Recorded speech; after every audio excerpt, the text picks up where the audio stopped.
Who would be a Wolves fan, eh?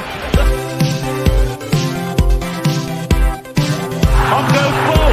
People might yet win it here for Wolves. Flash in the shot. What a goal! Molineux in all its magnificence.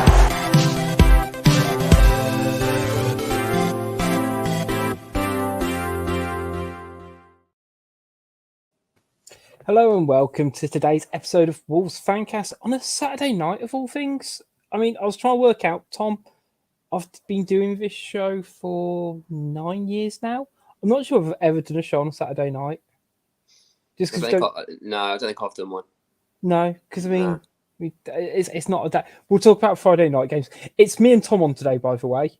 Guys, we got hit, but a little bit of a reveal behind the curtains. There was supposed to be about 4 of us on. And within the last hour and a half, a couple of people have had to drop out, unfortunately, through a bit of seasonal flu. So we wish them well, but me and Tom are going to crack on because we're really keen to talk about yesterday's game. Have a look at the March fixtures coming up because I think it's not quite a make or break month for us because I think April's where it's going to get silly season. But I think as the fixtures the last couple of weeks have shown, a lot still changing. And also have a quick look at Liverpool as well. So, Tom, my question to you first and foremost, what are your thoughts on Friday night games? Because it can make and break a weekend, in my opinion. Oh, yeah, definitely. It genuinely dictates if I'm going to watch any football over the weekend or not.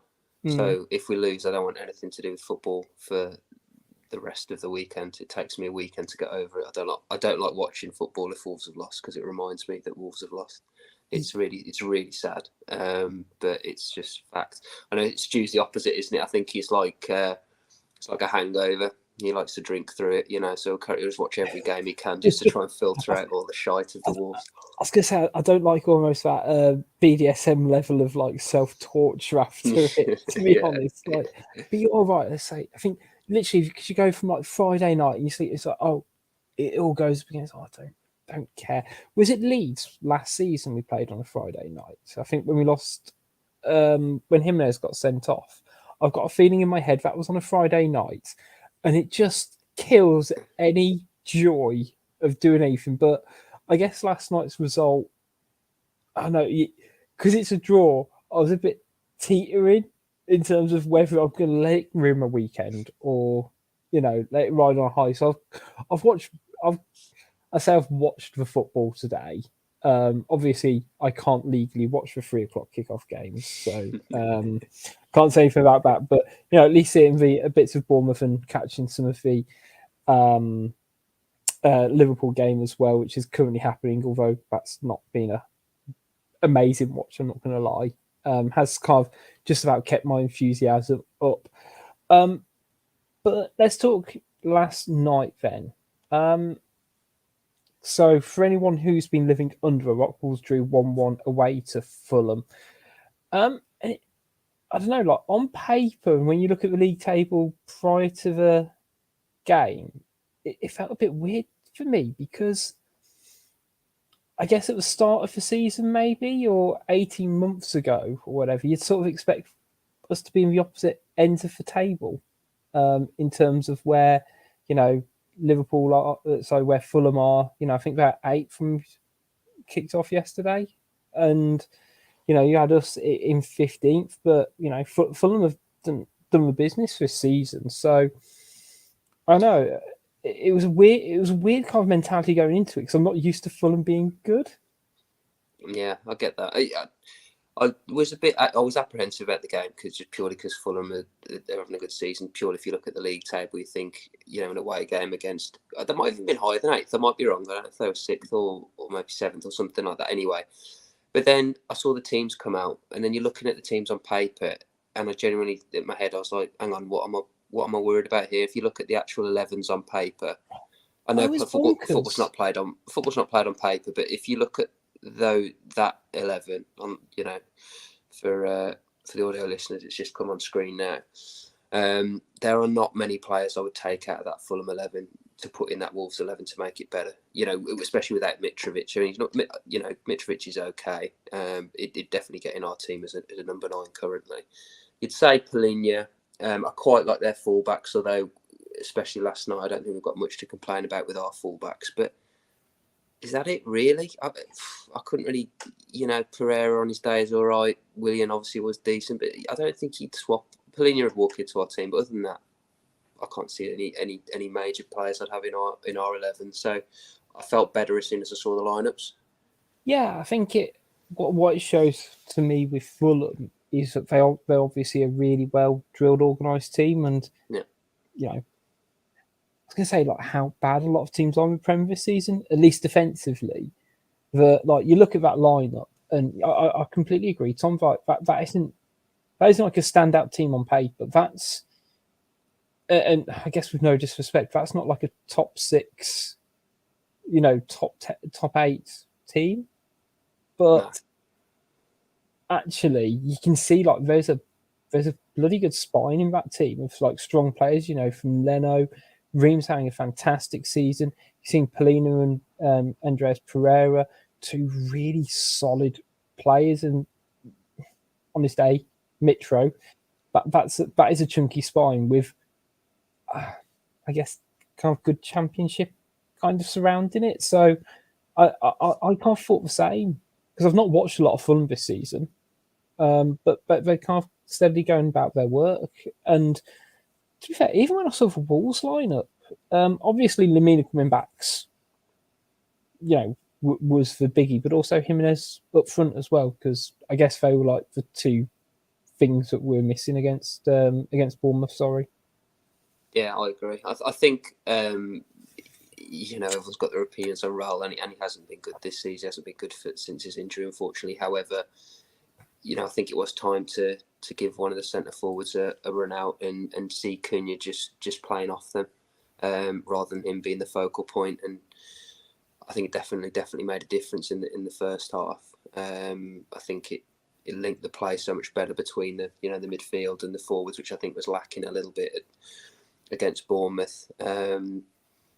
So yeah, I wasn't against it. Okay, granted, I still think it's a position that we drastically need to improve, but I think the system worked a lot better, purely because we had a proper centre forward up there. Yeah, it looked so much more cohesive than it did against Bournemouth. I think that was a telling thing for me, and it almost felt like we really rattled Fulham, and I don't quite know why, considering the form that they were in. But particularly in that first half, we did just look like the Wolves of old. And even before the first goal, we had chances. Sarabia has a chance even before he scores. So definitely having like a number 9 helped for me. And I think we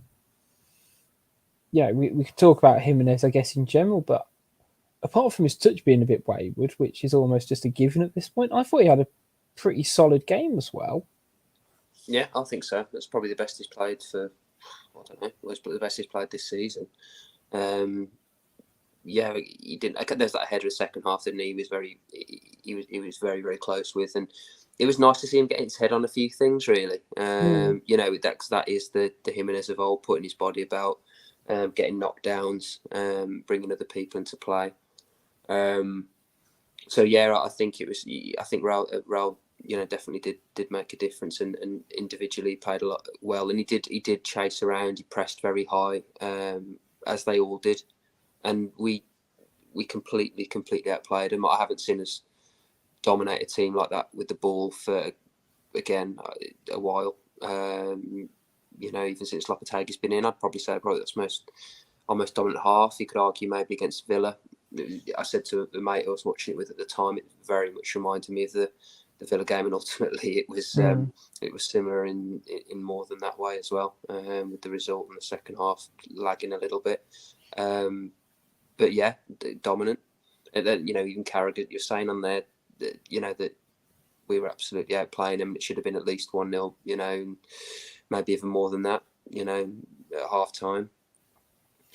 Yeah, I think it's so strange because especially like that Liverpool results almost I think it can mask things in a way because it was such an amazing performance and atmosphere and everything.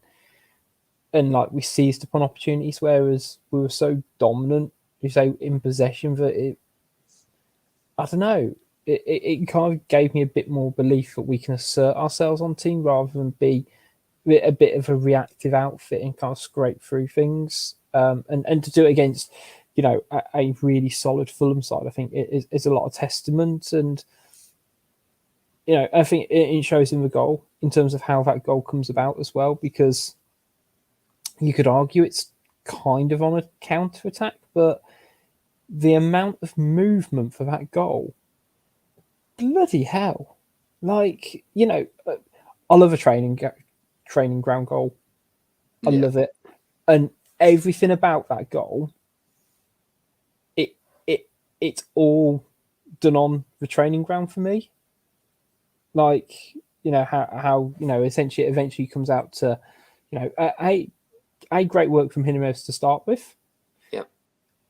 And then to be able to get it back out to eventually come out to Nunez or Mateus and then curling the ball back. Initially, I thought the defender won the header at the back post. And it wasn't actually a knockdown from Jimenez. But it was perfect. Just went over his head, didn't it? It just perfectly just leaps over. And a cracking knockback but by Raul. I actually think Sarabia's first touches were quite poor, actually, and I think it sort of helped. It helped with the goal because it drew the defender out, and ultimately then it gave him a bit. Once it beat him, it unsighted Leno, and that was it really. So brilliant, and just what we deserved. But we're getting men into the box finally. Finally. It's amazing. It makes such a difference. Actually, get men in the box, you might score a goal. You'd have thought.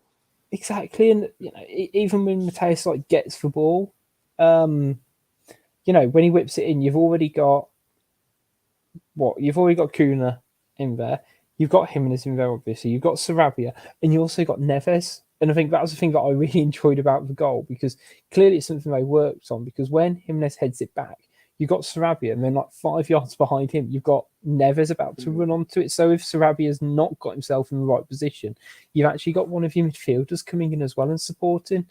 And that goal, we don't score that 6 months ago. No. But politely, do you see us scoring that into Steve Davis? No. You'd have Raul, if he's lucky, you'd have Raul and he'd be nodding it down to no one. He'd be nodding it down to a defender's foot and it'd be cleared. It's just percentages, isn't it? Or he'd be trying to go for a goal himself from a obscene angle and getting it all wrong.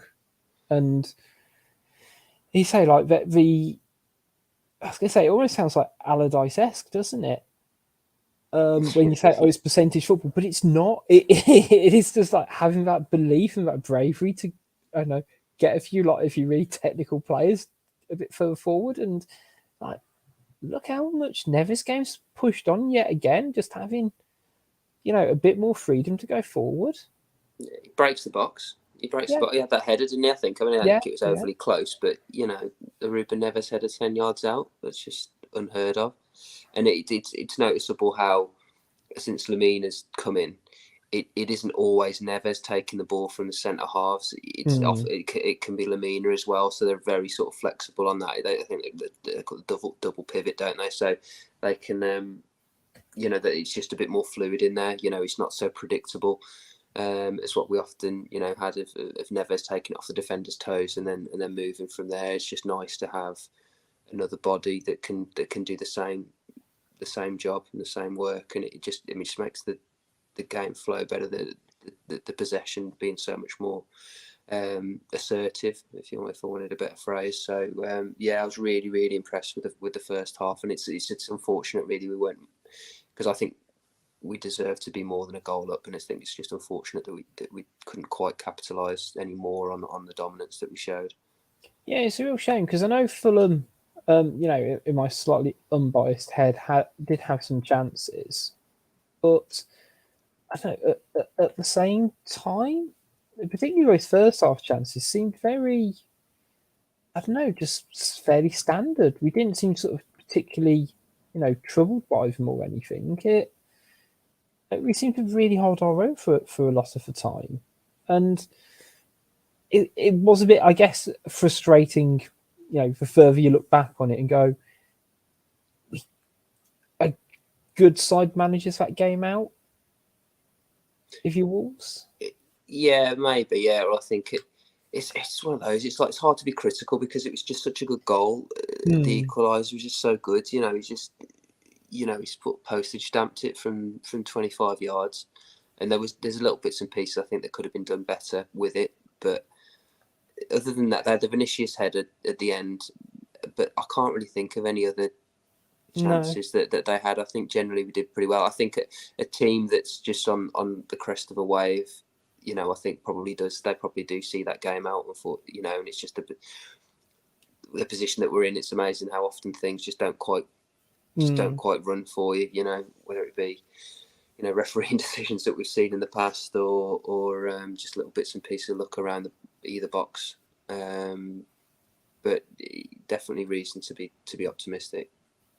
Yeah, exactly. And if we talk about the equaliser for a second, I mean, I've watched it back about 6-7 times now, trying to work out. It's like, well, is that something you can do anything about?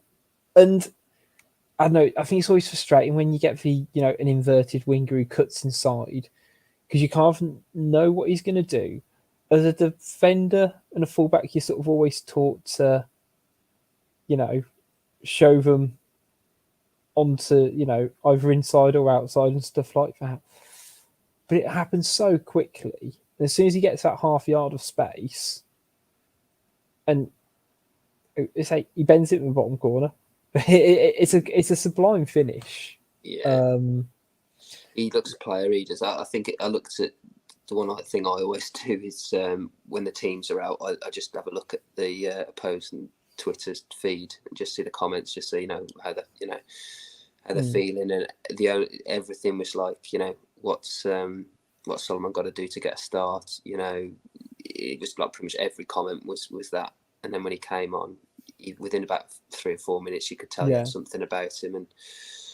Again, for pretty much the rest of that game, I just wanted the ball to stay away from him because I thought he was the only one who was going to cause us any issue. And like you say, you can watch it back and you can nitpick. Maybe we didn't get out to him quick enough. Arguably, maybe we showed him too much on the inside. I think Lamine, it's a bit of a weird. I'd say attempts at block. He just sort of sticks his arse out. It's a bit bizarre. Really, side on and he sort of sticks his arse out, but. You can't legislate for that. It's just a really good goal. And I know there's a question in Twitter corner later, so I'm not going to jump ahead of that. But, it's just unfortunate that we're on the receiving end of it and we don't get many of those ourselves. Frustrating. Exactly. A couple of players I did want to speak about. I know we spoke about Jimenez briefly, but we'll talk about his strike partner, Matheus Cunha, because he went off injured.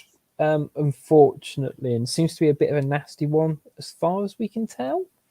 I say, like, when you see sort of a photo of it, it doesn't look particularly great in terms of him rolling it over. I think it's still kind of to be confirmed what the severity is, but he definitely looked better having another striker up with him and not being that number 9 himself. Yeah, I agree with that. He wasn't. It's like he didn't do anything brilliant. He wasn't brilliant, but I think it says a lot that when he went off, that's when we lost control of the game. Yeah, he was the link between the midfield and Jimenez. He picked up the knockdowns, or he was driving forward the ball nicely, from midfield. So again, whether it's not really down to individual brilliance of performance. I wouldn't say it was any better than like a 7 out of 10 or whatever. But the way he played made us, tick. It made us play a lot better. And when the subs didn't do anything for us again, unfortunately, I think that's 2 games in a row really that I don't think it was the right sub, because it's not a like for like that. Dharma for Cunha is just not the same sub. The players that we did bring on, for me, they played way too wide.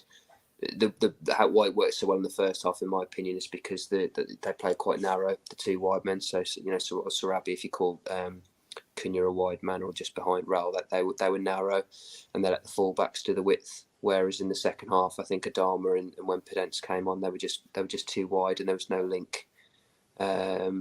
It subdued our fullbacks generally, and there didn't seem any link up between the two. So I think it did make a big difference when Cunha went off, and I think Lopetegui referenced that as well in his post match. Let's hope he's not out for too long, because I think if we want to play that system going forward, I think he's going to be key. I'd made a note about the subs as well, because I think one of the things that a lot of people, including myself, has praised Lopetegui since he's coming in is impact with subs, and it does feel like two games in a row it's just not quite spanned the way he wanted to. And I'd come to a similar conclusion with you about the subs not working because of being inside, but more of a defensive point of view, because we talked about Fulham lineup, and for me it's that midfield trio who are who you can't need to immobilise, and just the squeezing it a little bit more condensed and having, because Nunes plays almost as just a wide left midfielder. Yeah. And but actually having it all kind of condensed that little bit more, giving Hugo Bueno just license to have, he doesn't play left back, he plays on the left flank. And that just suits someone of his ability down to the ground. But as soon as you can't put things in front of him, it makes his job harder. It opens up the space for, quite a physical midfield for Fulham. Say, like, look at Polinia. You can see why his tackling's through the roof. And on a different day, I think I could argue she might have been sending off. Yeah, I said the same. I was screaming for it on that tackle. That one, it was just, I don't know if it was a bit of smart play from Pereira, because it was just before he went straight through Sarabia. So I don't know if that was to sort of take the heat off the the Polinia one, because he had a couple of late ones, and I mean they referenced it. I think Carragher referenced it first half, like he's got to be careful, and then he had two more, I think, in the second. And I think if we'd have made a bit of a meal of the second one, maybe, who knows? But they're all his mate, aren't they? So they're not going to throw their arms up at that one. You got two players who played with him last season. You've got international teammates everywhere on the pitch, so they weren't going to shit out him, unfortunately, which is what they usually like to do. But it's just unfortunate it was him. But yeah, I think maybe a 50-50 one. But I was screaming for it when he went in for that one tackle and he was late. I kind of think if that game is at Molineux compared to being, I think if you're the away side, that's a lot harder to get away with. But you say it. When you're the team in ascendancy, you get the rub of the green on ones like that. And, I mean, if you compare that to Lemina's double booking at Southampton, I mean, it's just unbelievable, isn't it? That's where the inconsistency is. Yeah, it's so frustrating when you look at it like that. It's like, I don't know. It wasn't what made or break. The reason why Wolves didn't win that game wasn't because Polina didn't get a red card or anything, but it's still frustrating. But it did nearly go horribly wrong for Wolves right at the end with that Vinicius chance. And again, someone who's come under a lot of criticism, but seems to be picking the fallen Jose Sá with a big save. Yeah, it's an important save. Yeah. I will say, I think if that's Mitrovic, that's 2-1, and we've lost that game. I think he gets up really well. Vinicius, to be fair, just doesn't quite put it in the corner, and not quite with enough power. So it's a decent save. I'd expect him to make it. It's important. It's 92nd minute, so we're not going to take anything away from him. Not gonna lie, when I saw it in real time with mass hype hysteria, in my head, it was Gordon Banks in the 1970 World Cup levels. And then in the cold light of day on a very cold Saturday morning watching back, it's like, it's a good save. Don't not taking anything away from Sá.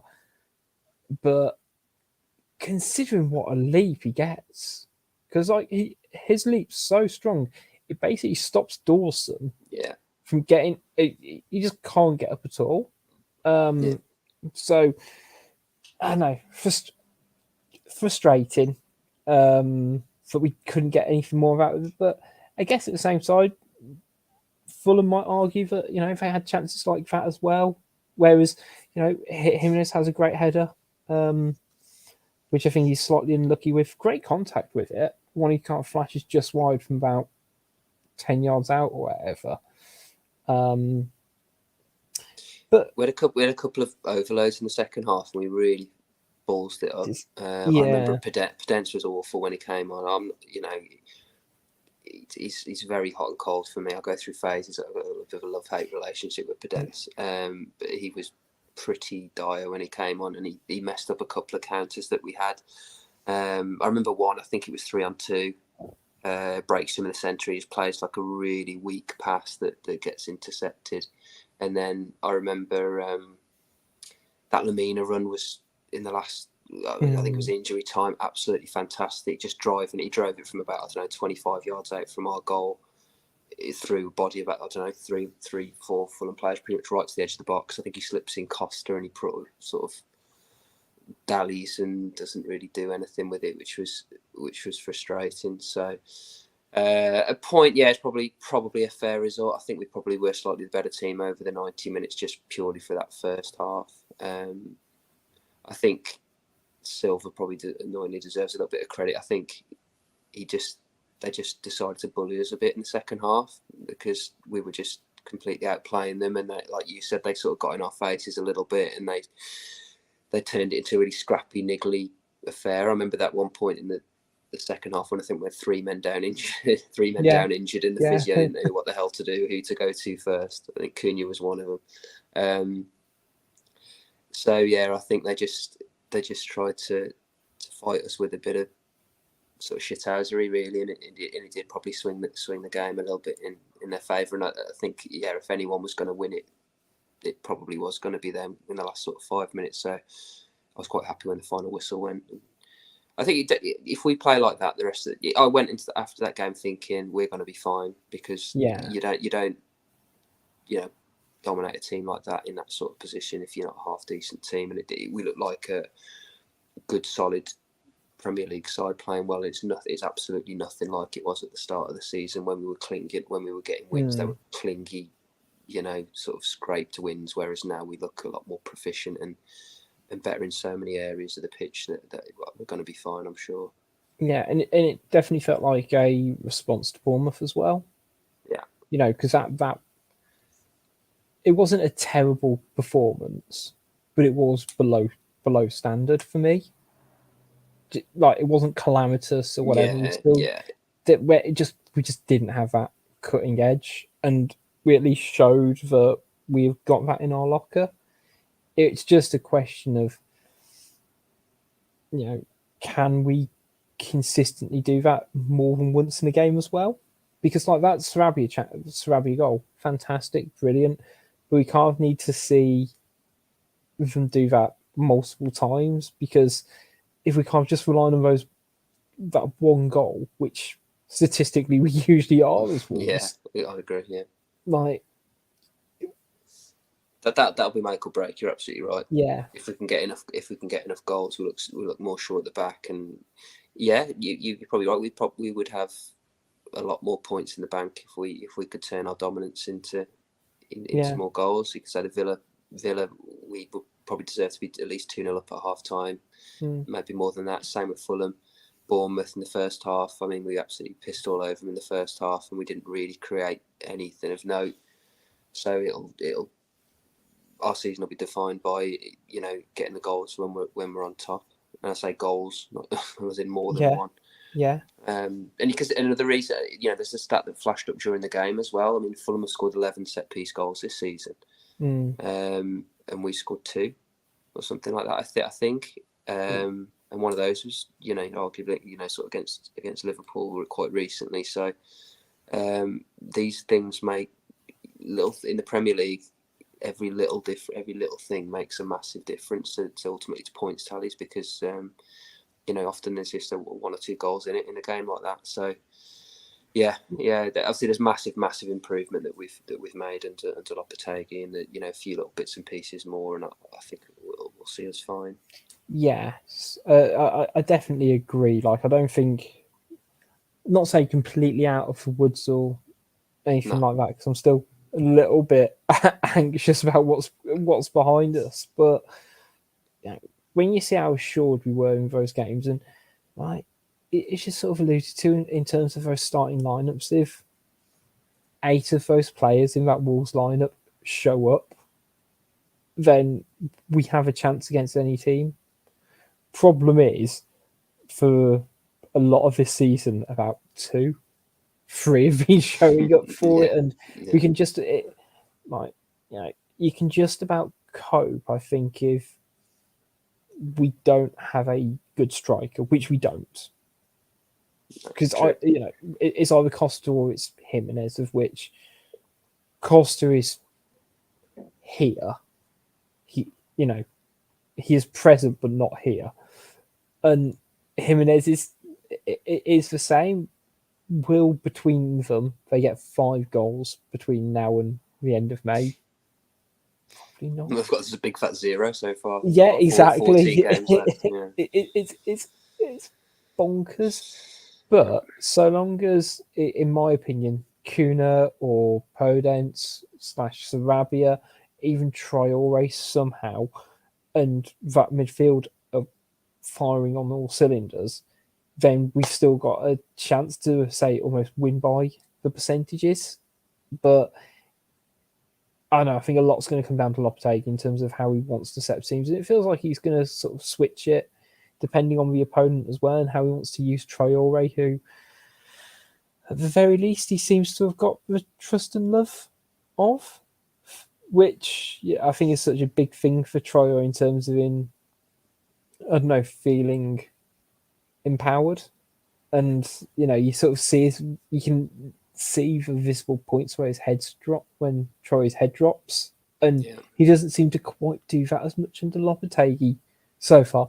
Maybe it's because he knows he's got 4 months left of a contract, and he's feeling a bit free. I don't know, but we'll see. But we talk about being fine. There's only 4 games happening next month, which I kind of find a bit bonkers.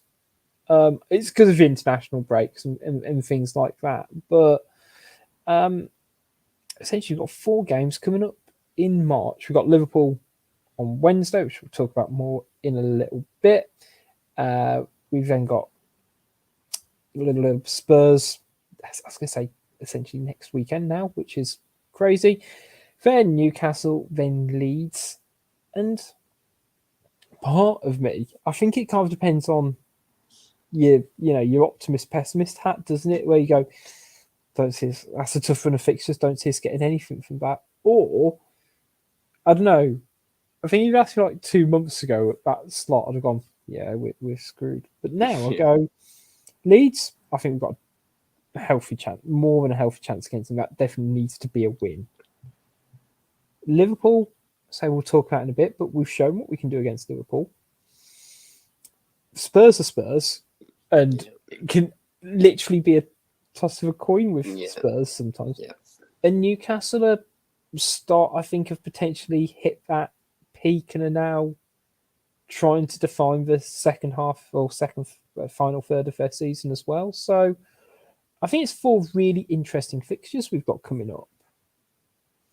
Yeah, I agree. I will be disappointed if we don't win one of our next 2 games, because I think we can turn one of those over.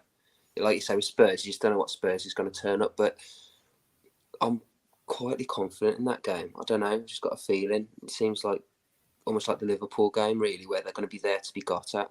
But yeah, if they play to the maximum, then yeah, we're in for a rough ride. But I think we've got enough to get about them. I really do. Liverpool, I mean, I don't know if we know what what the result is now. I don't know if someone on the comments can flick it last time. I believe, if I quickly look behind my screen, if anyone watching live on YouTube can give us a live one as opposed to me umming and ahhing through it, I think it's still 0-0 Right. with about a minute left of added time to play. So, well, Jota's got minutes, so he's primed to score against us on Wednesday. Right. So that's a given. Yeah, but again, yeah, you wouldn't. You know, Anfield last. You know, the FA Cup when we played second string, they played their first, and we won that game. Let's face it. You know, by legal goals, we did win that game. And then there you go, just finished 0-0. Thanks, Andrew. Yeah, so that's not, you know, it's not a free hit or anything like that. We need to go into that game with the belief that we can really do something. So I'll be aiming for at least 3 points out of the next 2.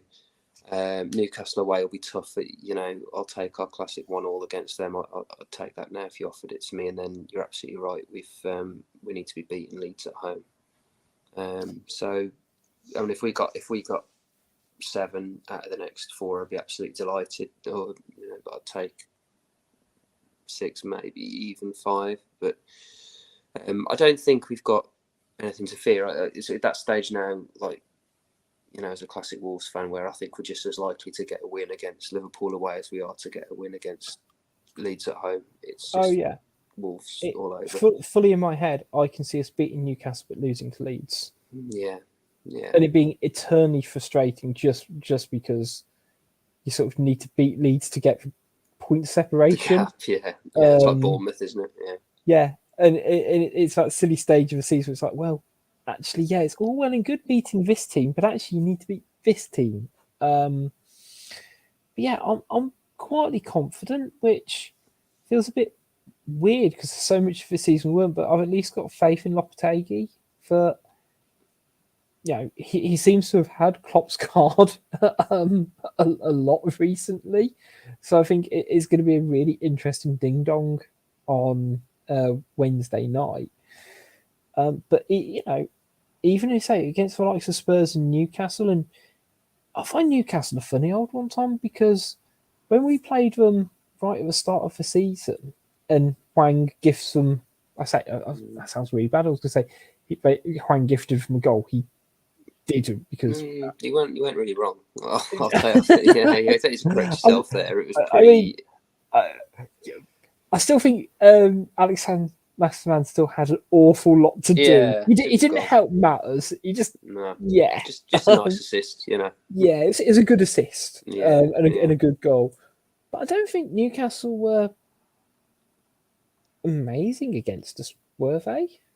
No, I missed that game. I was up north. I was in the Lake District at the time, and I watched it in a pub with a load of Newcastle fans, which is annoying enough. Yeah. We had that goal disallowed, didn't we, to make it 2 for that Neto push, and it probably was. But at that point, I was watching it with them, and they didn't think they were going to score, basically.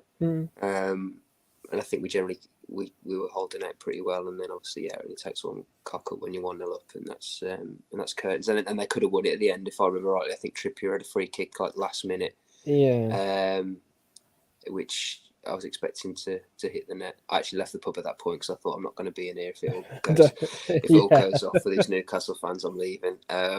So I watched it on my phone when I was outside instead, to save myself any embarrassment. I was going to say you're brave relying on Lake District. 4G.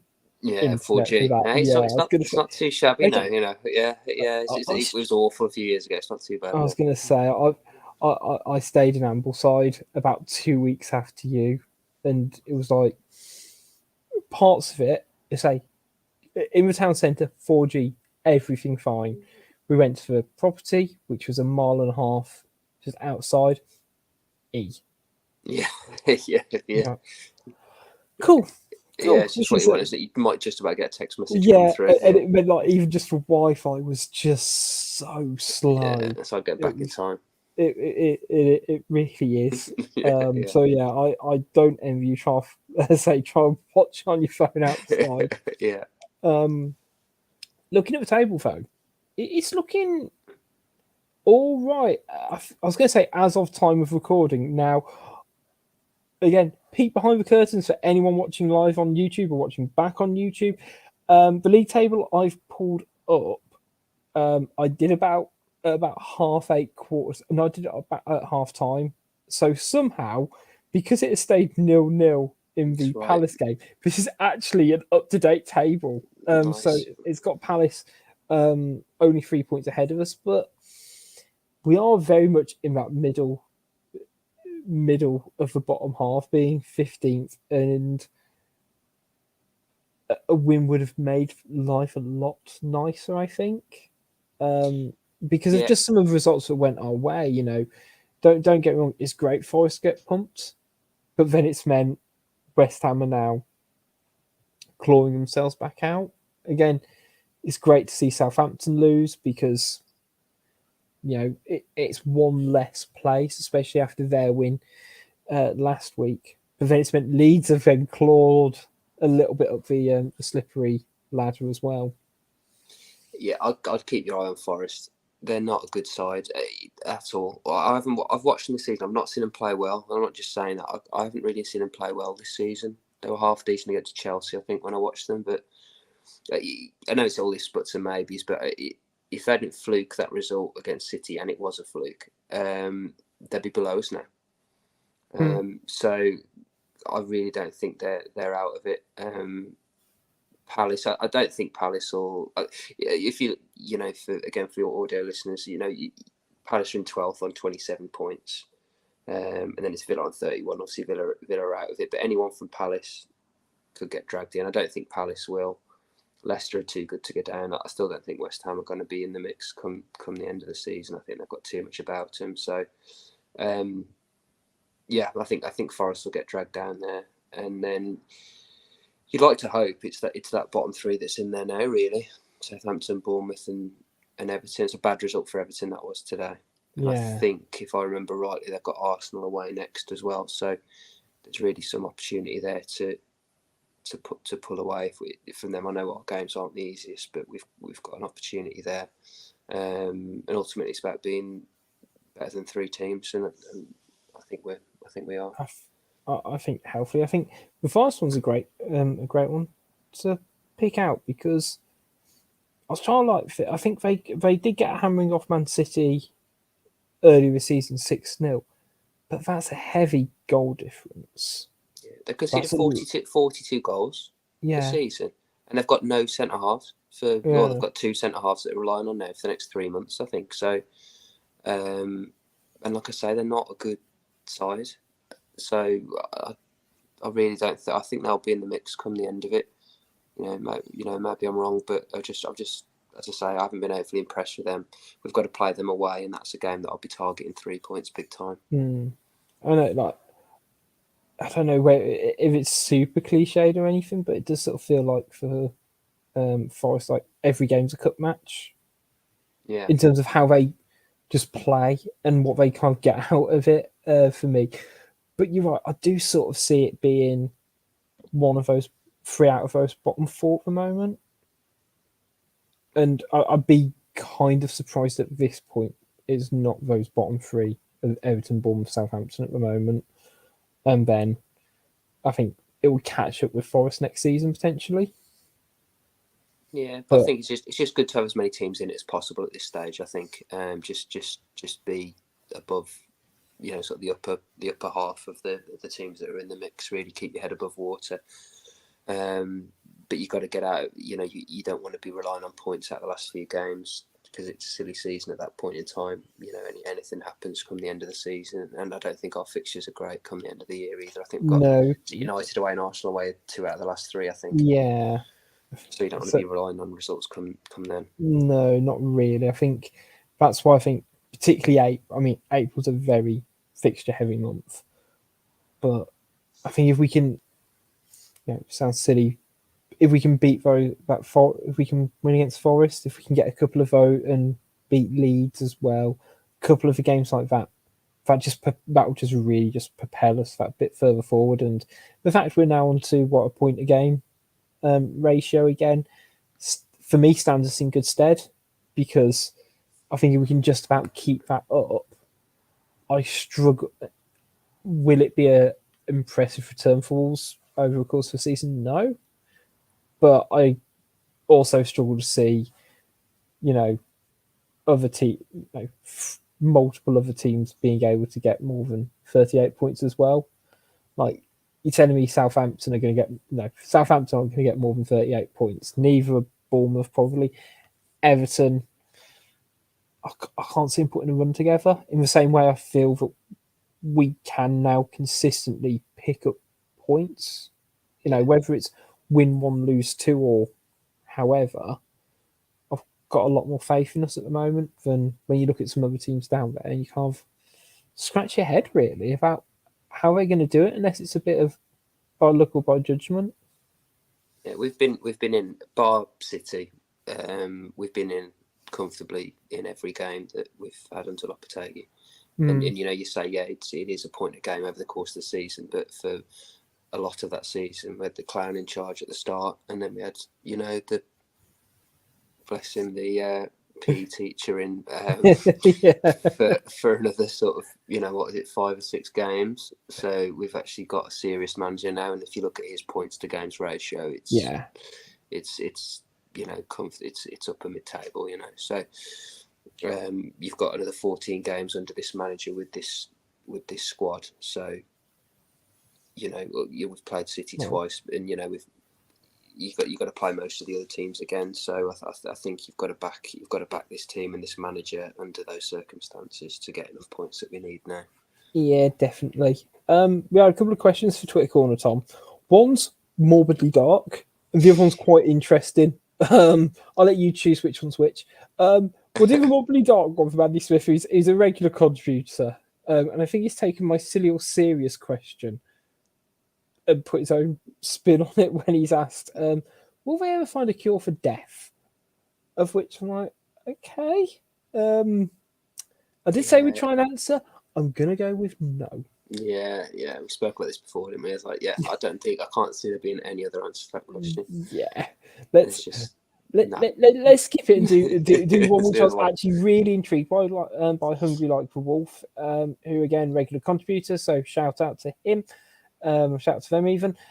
Solomon scored a great goal and is a classic, skillful and deadly inverted winger type goal. Seen from Saka, Salah, etc. When was the last time Wolves scored a goal like that? It doesn't seem to be the type of goal we score. Are our wingers not good enough, or just not composed, or I guess just not that right fit? And he's got a point here that we don't tend to score those. I call them Arjen Robben goals. Yeah, that's a good shout. Yeah, it's an awful lot like he used to do for Chelsea all those years ago. Sacco, he's scored a few like that. Kitely used to score a couple, didn't he? Yeah, was it one against Bolton? Yeah, there's a couple like that. Yeah, and with Forest from the edge, but yeah, you're right. There aren't in the current regime, probably not. No, and it's so strange because so many of our wingers, bar Traore, are that classic inverted winger. But even as still in the comments on YouTube says, did Pedro do it? And to be honest, I remember him hitting a crossbar with one. That's Leeds as well, I think. Yeah, he was never Pedro Neto's never been a player who's necessarily always looked to come inside and try and wrap one in the bottom corner. And for the more I saw, I thought Costa's probably your nearest one, but again, he didn't necessarily like to bend it into the far corner. No, I think Cavallero scored a couple, I seem to remember, like that. But the closest one maybe this year, that Podence one against Villa. I mean, that was an excellent goal, that he did bend in from a tight angle. He was in the box, but excellent bit of skill beforehand. I just think that they're just so inconsistent, our wide men. They just they can't seem to Adama's, was brilliant for a game, and then he goes, but he wasn't even on the pitch last night as far as didn't do anything of any note last night, unfortunately. Same with Podence, he can be brilliant one game and he's terrible the next. He's either 8 out of 10 or 4 out of 10 type player. So yeah, I think it's just like you say, inconsistency rather than inability. I would say. Yeah. Well, we so can so say it it's just because we've had a couple of people pull us up in the comments. Trincao last season against Chelsea. oh, good shout. That's an Yeah. excellent shout. Yeah, that was a peach. And again, another one for Matt Jarvis, because I remember Jarvis did it a couple of times, but again, that wasn't necessarily. Matt Jarvis was like this classic winger who was played on the left but was just right-footed. So he liked to do all the things that an out wide winger would do, but was right-footed, as opposed to a winger who wanted to cut inside. Yeah, you know what I I mean? don't Like, remember it him was bending many in from the edge of the no, box. He he wasn't did. that type of player, was he? Was it Villa? He did scored one. Was it Villa? He has scored one against Villa similar to that. Isn't that the Yeah, one that got him his call up? yeah, I pretty think that's much. the one that got him his call Yeah, up under Capello. I think he's almost quoted as saying that he was told that goal got him in the England squad.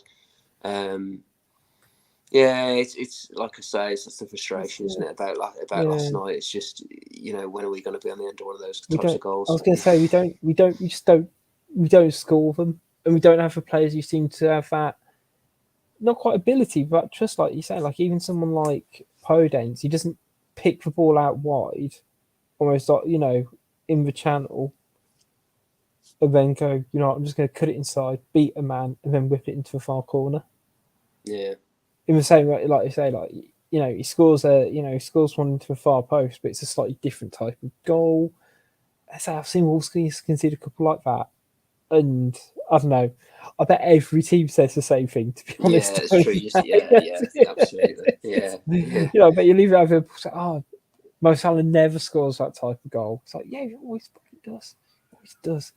But I don't know. We'll see. Hopefully, Sarabia can step up to the plate now. Cunha can step up to the plate and deliver us one of those mighty fine. I guess it's R1 circle for your FIFA and PlayStation fans. But we'll wrap up today's show. Big thanks to everyone who's listened. We'll be back, I was going to say, ASAP to talk about the Liverpool game. Shouts outs, as always, to 90 Min Football Network as well. And make sure you follow Wolves Fancast on Twitter, Facebook, and Instagram. And also make sure you like, share, and subscribe on YouTube as well. It's all under at Wolves Fancast, so you can't really miss us. But until next time, it's goodbye from Tom. See you guys. And it's goodbye from me. We'll see you next time.